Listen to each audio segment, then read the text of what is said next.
The Wall Street Journal has just published a piece detailing a bit of President Donald Trump's relationship with Jeffrey Epstein. I'm going to give you the details as they're reported in just a moment. But prior to the Wall Street Journal publishing this piece, according to Oliver Darcy on his Substack, Donald Trump personally called the editor-in-chief of the Wall Street Journal to try to get the paper to spike the story.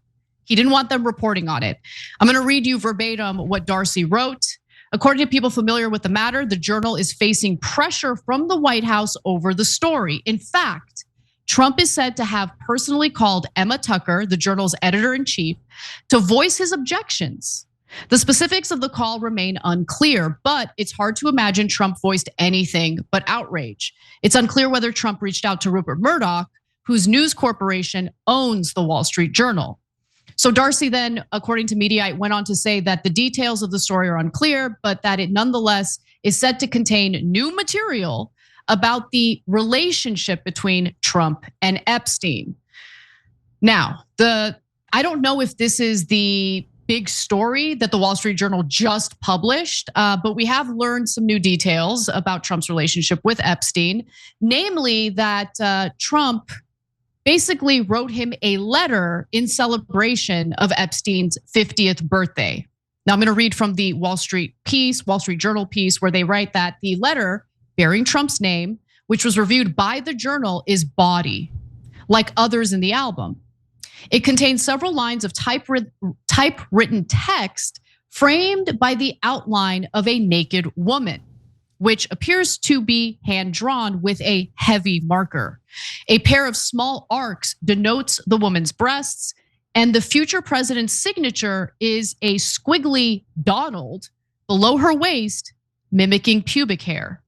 The letter concludes, quote, "Happy birthday, and may every day be another wonderful secret." Ooh, I was wondering how it was gonna end because it just broke. So I'm hearing it with you guys. So look, Donald Trump trying to intimidate the press and calling them to get them to not run the story. That's Trump 101. By the way, the guy who ran on free speech. Just note that for the record. Yeah. So then in terms of the story itself, guys, look, we've known that Trump and Epstein were friends for at least 15 years. How do we know that? Trump said it. He said they were, quote, terrific friends. And he said that he has a reputation for liking women. He said on the younger side. And then now we see this where he signed a birthday card saying every day is a wonderful secret. Well, apparently not so wonderful today for Donald Trump as one of those secrets is revealed. So if you had any kind of illusion that Donald Trump and Epstein were not really close friends, you're totally wrong. They partied together. That's why there's like dozens of pictures of them together. And also Ghislaine Maxwell. And when she was arrested, Trump was president, and they asked her they asked Trump about her, and two different instances. He said, "Oh, I wish her well. You wish the biggest groomer in American history well."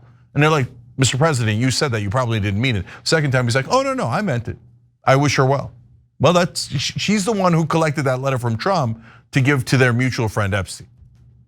So to Nancy Pelosi, who believes that the Epstein scandal and the broken promises on releasing the Epstein files is nothing more than a distraction. Does she still think that?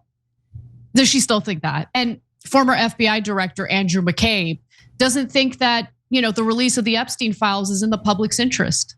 That we don't have the right to these FBI documents. Unbelievable. By the way, the Wall Street Journal acknowledged that they had a conversation with Donald Trump.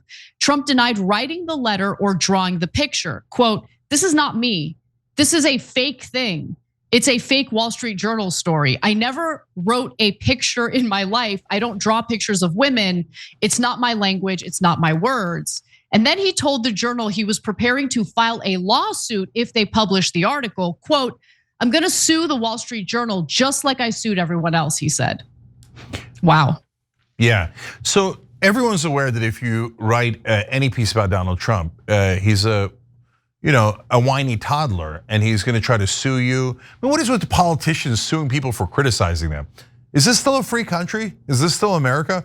oh, you criticize me, I'm a politician. You shouldn't be allowed to criticize me in America, where we have freedom of speech, freedom of the press. I'm gonna sue you and try to get money from you. But the Wall Street Journal is owned by Rupert Murdoch. Murdoch didn't make that decision without knowing that Trump is gonna try to sue and fight back, etc. So that's Murdoch saying, have at it, Hoss. Let's see how it turns out for you.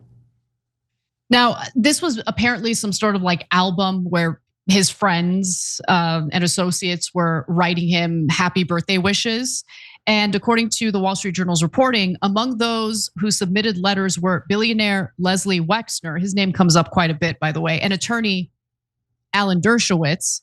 The album also contained a letter from a now deceased Harvard economist, one of Epstein's report cards from Mark Twain Junior High School in Brooklyn, and a note from a former assistant that included this message: Jeffrey, oh Jeffrey, everyone loves you. Fun in the sun, fun just for fun. Remember, don't forget me soon. Epstein, you rock, you are the best. And Epstein was Wexner's money manager at the time. And he is the longtime leader of, oh God, so sad, Victoria's Secret. And he wrote a short message saying, I wanted to get you what you want, so here it is. After the text was a line drawing of what appeared to be a woman's breasts. They all knew, they all knew, they all knew. Okay, Les Wexner, in case you're wondering, this is something that a lot of people have reported on. Tara Palmieri was on the show. You should check out that interview on YouTube. And she reported on it for a lot of major publications.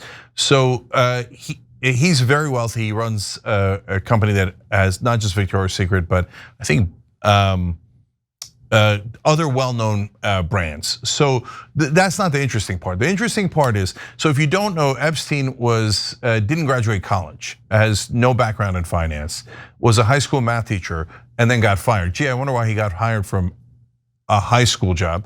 And then one person before Wexner gave him this amazing job at Bear Stearns. And so you could say, hey, look, maybe he learned finance there. I don't know why in the world he would give this fired math teacher this amazing job at Bear Stearns. Okay, fine. But Wexner does the really weird thing where he then comes in and says, why don't you manage all my money for me?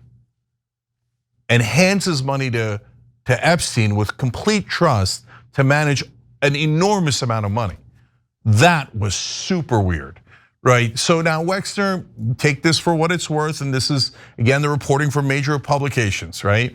Is an enormous AIPAC donor, and so, but a lot of people are, right? That doesn't make them guilty, right? It's just people are saying, well, okay, that's a weird, interesting thing he did. I wonder why he did that. And by the way, Epstein ripped off other people who were Jewish Americans, etc. So he's ripping everybody off. So that's why it's so complicated. We don't know, did he have something on Wexner or did Wexner help him? Who knows? So you know what would be great if the people who knew inside the Justice Department, inside this administration, told us. Because they know, they definitely know. The only people who don't know are the American people, and no one ever got prosecuted. Okay, a few more details. This story is actually pretty explosive. So there's more on what Trump wrote in his letter to Epstein. So as I mentioned, it was a hand-drawn, figure of a woman. And inside the outline of the naked woman was a typewritten note styled as an imaginary conversation between Donald Trump and Epstein, written in third person. So I'm just gonna give you the imaginary back and forth, right? Voiceover. There must be more to life than having everything, the note began. Donald says, yes, there is, but I won't tell you what it is. Jeffrey responds, nor will I, since I also know what it is. Then Donald says, we have certain things in common, Jeffrey. Jeffrey says, yes, we do, come to think of it. Donald says, enigmas never age. Have you noticed that? Jeffrey says, as a matter of fact, it was clear to me the last time I saw you. And then it ends with Trump saying, a pal is a wonderful thing. Happy birthday. And may every day be another wonderful secret. So that was the full context. And then I think what Dershowitz wrote is also relevant. But before I get to that, any comment on the full context of what Trump allegedly wrote in this letter to Epstein? You'd have to be the blindest person in America not to see that there's something up, right? I mean, they're writing back in 2003 to one another, snickering about their wonderful secrets and their enigmas and how great of pals they are. And you remember the secret thing we did last time we were together. I mean, it doesn't take a Navajo code breaker to figure that out. Now, Dershowitz's letter included a mock-up of a Vanity Unfair magazine cover with mock headlines such as, "Who was Jack the Ripper? Was it Jeffrey Epstein?" And then he joked in the letter that he had convinced the magazine to change the focus of an article from Epstein to Bill Clinton. Good job. Good job. By the way, Bill Clinton obviously had ties to Jeffrey Epstein. I don't have a problem with having conversations about Bill Clinton and his association with Epstein at all. But to brag about taking the heat off Epstein and instead, transferring it on to other people, it's interesting considering what Epstein was up to, right? Now, obviously, Dershowitz was Epstein's lawyer. He actually represented Epstein. But his whole argument is, well, that's what lawyers do. That's the whole point of our, justice system. Everyone deserves a chance at defending themselves. But clearly their relationship was much closer than, this legal counsel and client relationship that Dershowitz tries to make it out to be in his public interviews. Yeah, no, Dershowitz is an interesting cat in this regard. I mean, he has said on tape, I know that there are clients and I know who they are, but because of confidentiality reasons, I can't tell you. So, okay, so the Trump administration is clearly lying, but everybody knows that. Like what, there were no clients? There were no clients? Come on, who's dumb enough to believe that? Seriously, if you're dumb enough to believe that, if you're a Trump supporter or a Pelosi supporter or Bill Clinton supporter, and you go, oh no, I think the girls raped themselves. Okay, I mean, why don't you just hang a sign around your neck saying I'm a moron? But by the way, I mean, look, Wall Street Journal, great job here, but all of mainstream media is still posing all of this as conspiracy theories, that he might have had clients and he might have been connected to this or that. Oh, these are all conspiracy. No, he had clients. Yeah, there was a conspiracy, the one that he ran, right? I mean, this is insanity, right? So for Dershowitz, he's both Epstein's lawyer at one point and Trump's lawyer at one point. There's another lawyer who was both Epstein's lawyer and Trump's lawyer at one point. So, but I think that overall, Anna, this gives more weight to the people who say it's not an intelligence agency or anything like that. It's just Trump is connected to Epstein and Clinton was connected to Epstein and the powerful people are connected to Epstein. So that's probably the explanation, and that's why both sides have kept it secret. So yeah, I think it is evidence in that regard. No, I think both things can be true at the same time. Absolutely, right?